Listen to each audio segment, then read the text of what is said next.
看，猫屎瓜。你们知道野果最奇妙的地方在哪吗？野果最奇妙的地方就在于它只属于偶遇他人，全都是我的了。我们看啊，它这个果实呢，是不是有点像这个圆柱形的皂角？而且我发现啊，它这个果实的形状呢，跟这个猫的粑粑一样，所以它的官方名呢就叫猫耳屎。那很多朋友呢都喜欢叫它猫屎瓜，你们家乡是怎么叫的呢？可以打在评论区啊。它成熟之后呢，这个颜色呢就是这种深紫色或者是蓝色的。这个猫屎瓜呢，它其实是跟八月栅是同宗的亲戚，都是属于木通科的植物。我们打开一个看一下啊，呀，不错不错。它这个果肉就是这种白色的，口感呢也跟这个八月栅特别相似啊。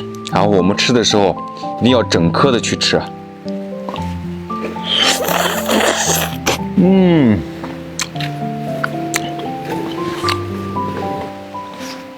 清香淡甜啊。它唯一这个缺点呢，可能就是这个籽有点多，我感觉我该变成豌豆射手了。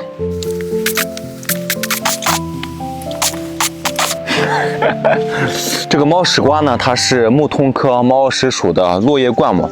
它这个枝条呢，虽然说比较粗壮啊，但是非常的容易折断。叶子呢为羽状复叶，卵形呢至卵状的长圆形，没有毛。它长得特别像香椿树，所以这就是为啥它除了结果的时候啊，其他时间还真的难以分辨。这个呢就是它的果絮，可以做果酱，也可以做果冻。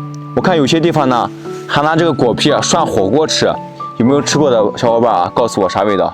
我看这树上的这个猫屎瓜也不多了，我一会儿啊全部带回去。好了。这里是山河之域，关注我，带你领略植物之美。我们下期再见。